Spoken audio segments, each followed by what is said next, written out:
আসসালামু আলাইকুম এভরিওয়ান, আপনারা সবাই কেমন আছেন? আলহামদুলিল্লাহ ভালো আছেন। তো আমি আজকে রান্না করব। এখন এটা হচ্ছে চাল, কামিনী চাল ধুয়ে ভিজিয়ে রেখেছিলাম, জল ঝরিয়ে নিয়েছি। এবার এটাকে গুঁড়ো করব, তারপরে এটাকে আমি রান্না করব ফিরনি, একদম দোকানের মতো। দেখুন এটাকে আমি গুঁড়ো করে নিয়েছি।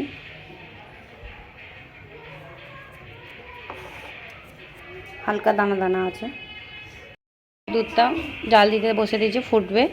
তারপরে এতে আমি একটু দুধ তুলে নেব। 4টে এলাচ দিয়ে দিলাম, একটু গরম দুধ বার করে নিয়েছি। এবার এর মধ্যে এটা দিয়ে মিশিয়ে নেবো, ভালো করে গুঁড়িয়ে নেবো চালের গুঁড়োটা।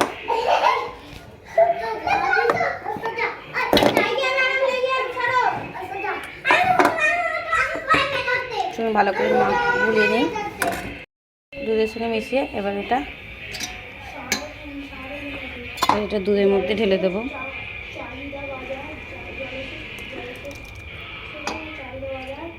দেখুন দেবার সঙ্গে সঙ্গে একদম ঘন হয়ে গেছে, বসে যাচ্ছে। তো ভালো করে নাড়াচাড়া করতে হবে। স্মেলও বেড়েছে, সেন্ট বেড়েছে বল। তো দেখুন গাঢ় হয়ে গেছে, নাড়তে নাড়তে আমার হাতে যন্ত্রণা এসে গেছে। এবার এর মধ্যে চিনিটা দিয়ে দেবো।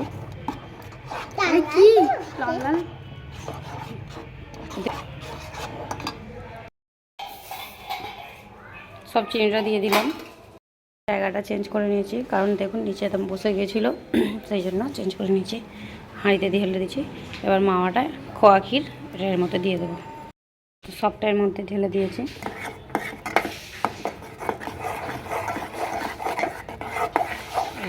ভালো করে নেড়ে নিয়ে হয়ে যাবে আমার ক্ষীর। এরপরে কি কাজ আমি করছি আপনাকে দেখাবো।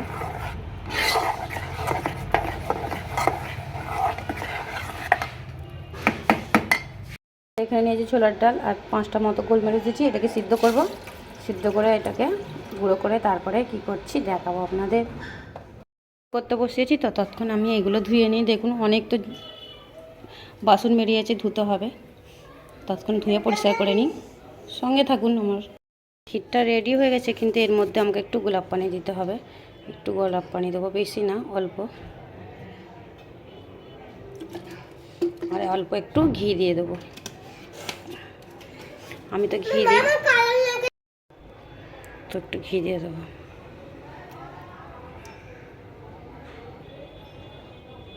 বেরোচ্ছে না, চামচ চাই। তো ঘি দিয়ে দিলাম, তো একটু থাকুক, এখন বন্ধ করে রেখে দিই। চামচটা বার করে নেব। ওটা করবো ছোলার ডাল দিয়ে, তো আর হাম এখন খাবে, ওকে এখন ওকে দিতে হবে। তো ওকে একটু বার করে দিই, ও খেয়ে নিক।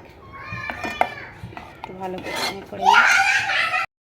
সিদ্ধ করে নিয়েছিলাম, এবার এটাকে গুঁড়ো করে নিয়েছি মিক্সারে। তেল দিয়ে দিচ্ছি। এবার এর মধ্যে একটু জিরে দিয়ে দেবো, দিয়ে সব রকম একটু মশলা দিয়ে একটু ভেজে নেব ডালটাকে।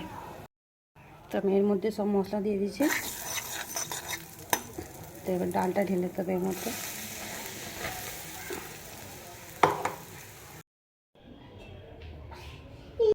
বেলে নেব।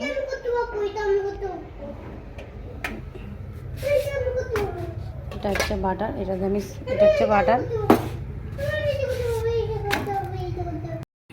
এই ছোটো চামচটা থেকে আপনারা কিছু মনে করবেন না যে আমার কাছে কিছু চামচ নেই, কারণ আমি এটাতে বাটার তুলছিলাম বলে এটাতে মিক্স করে নিয়েছি। আমার কাছে অনেক রকম চামচ আছে, ছান্তা খুন্তি আছে। ডেকে রান্না করার জন্য যেরকম বড় ছান্তা খুন্তি দরকার, তেমনই আছে আমার বাড়িতে। কারণ আমার শ্বশুর ওইসব দেখে কিনতে খুব ভালোবাসে। অনেক রকম খুন্তি, ছান্তা, চামচ আছে আমার কাছে।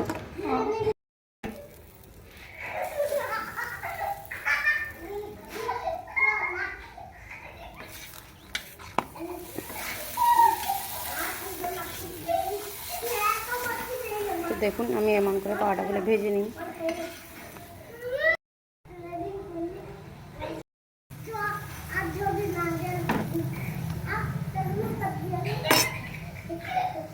মাত্র 2টো পরোটা হয়েছে, এখন অনেক বাকি। তো চলুন আমি টক করে ভেজে নিই পরোটাগুলো, তারপর আপনাদের সঙ্গে দেখা হবে। করে নিয়েছি পুর দেওয়া, এটাই বাকি আছে। তো দেখুন সব হয়ে গেছে, আর এই আটাটা বাকি আছে। এটাকে এমনি ভাজবো খালি বাটারটা দিয়ে। ভিতরে কিছু দেবো না, তাহলে আয়ান আরহাম খেতে পারবে না, ঝাল লাগবে, সেই জন্য এটা এমনি ভাজবো। তো চলুন ভেজে নিই। ভাজা হয়ে গেছে, ক্ষীরও তো রান্না হয়েছে, আর দিনের বেলা করেছিলাম চিকেন রেজালা, তো সব রেডি। তো চলুন এবার আমরা খেয়ে নিই। আজকের মতো এইটুকু, টাটা বাই, আবার নেক্সট ভিডিও দেখা হবে আপনাদের সঙ্গে।